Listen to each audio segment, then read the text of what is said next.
ഇരിക്കാം. ആരാണ് കൂടുതൽ ടയർഡായത്, അക്ബറാണോ അനീഷാണോ? രണ്ടുപേരും.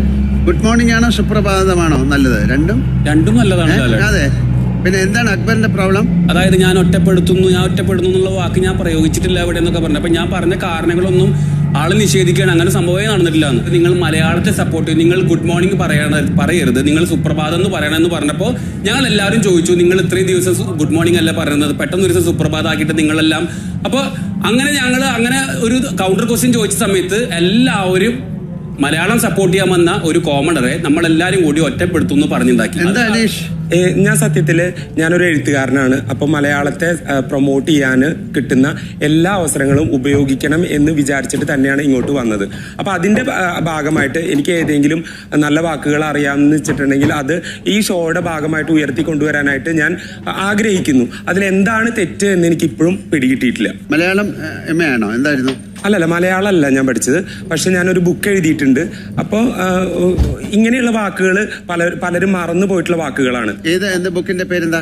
എൻ നേരം തുഴഞ്ഞ്. അവര് പറയുന്നത് ഗുഡ് മോർണിംഗ് എന്ന് കുറച്ച് നാൾ പറഞ്ഞിരുന്നോ? ആദ്യത്തെ നാളുകളിൽ ഞാൻ പറഞ്ഞിട്ടുണ്ടായിരുന്നു. ആദ്യത്തെ നാളുകളിൽ ഞാൻ പറഞ്ഞിട്ടുണ്ടായിരുന്നു.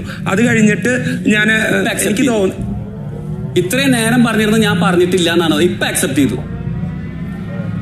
എന്തിനാ അക്ബർ? അപ്പൊ അത് കഴിഞ്ഞിട്ട് പിന്നീടാണ് ഞാൻ തുടങ്ങിയത്. എനിക്ക് 75 ദിവസം മുന്നുള്ള കാര്യമായതുകൊണ്ട് എനിക്ക് സത്യത്തിൽ ഓർമ്മയില്ല, അന്ന് നടന്ന കാര്യങ്ങളാണ്. ഇപ്പൊ അക്ബർ അങ്ങനെ പറയുന്നു. അപ്പൊ എനിക്ക് തന്നെ അതിൽ യാതൊരു ഷുവർട്ടിയും ഇല്ല, ഞാൻ അങ്ങനെ പറഞ്ഞിട്ടുണ്ടോ പറഞ്ഞിട്ടില്ലേന്ന്.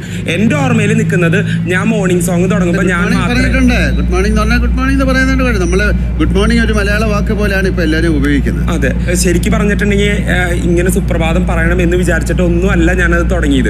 അതെന്റെ വായിന്ന് അങ്ങനെ അറിയാതെ വന്നു പോയതാണ്. അപ്പൊ അത് പറഞ്ഞ് ഞാനൊരു ഹാപ്പി മൂഡിൽ ഒരു ദിവസം തുടങ്ങണം എന്നുള്ള, സന്തോഷവാനായിട്ട് ഒരു ദിവസം തുടങ്ങണം എന്നുള്ള ഒരു ഇത് വെച്ചിട്ട് മാത്രമാണ് ഞാൻ സുപ്രഭാതം പറഞ്ഞു പോയത്. എങ്ങനെയാണ് അത് പറഞ്ഞു പോയതെന്ന് ചോദിച്ചാൽ, സുപ്രഭാതം എന്ന് പറഞ്ഞാൽ നല്ലൊരു പ്രഭാതം അല്ലെ? ഗുഡ് മോർണിംഗ് എന്ന് പറഞ്ഞാൽ നല്ലൊരു പ്രഭാതം. അപ്പൊ നല്ലൊരു പ്രഭാതം തുടങ്ങാനായിട്ട് അങ്ങോട്ട് പറയുന്ന ഒരു വാക്കാണ്. ഇറ്റ്സ് ഒരു സല്യൂട്ടേഷനാണ് നേച്ചറിനോട്.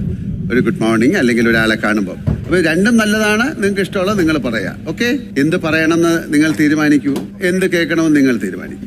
നമുക്കൊരു കാര്യം ചെയ്യാം. ഞങ്ങൾക്ക് പറയാനുള്ളൊരു കാര്യമുണ്ട്, ഞങ്ങൾക്ക് തീരുമാനിക്കേണ്ട വളരെ പ്രധാനപ്പെട്ട ഒരു കാര്യമുണ്ട്. ഒന്ന് എണീറ്റ് നിൽക്കാം. നോമിനേഷൻ വന്ന ആൾക്കാർ ഇതിലാരാണ് പോകുന്നത്, ആരാണ് വീട്ടിൽ നിൽക്കുന്നത്, അല്ലെങ്കിൽ ആരൊക്കെയാണ് പോകുന്നത്, ആരൊക്കെയാണ് ഈ വീട്ടിൽ നിൽക്കുന്നത്? ഒരു കാര്യം ചെയ്യാം, നമുക്ക് നാളെ തീരുമാനിക്കാം. നാളെ കാണാം. Good night.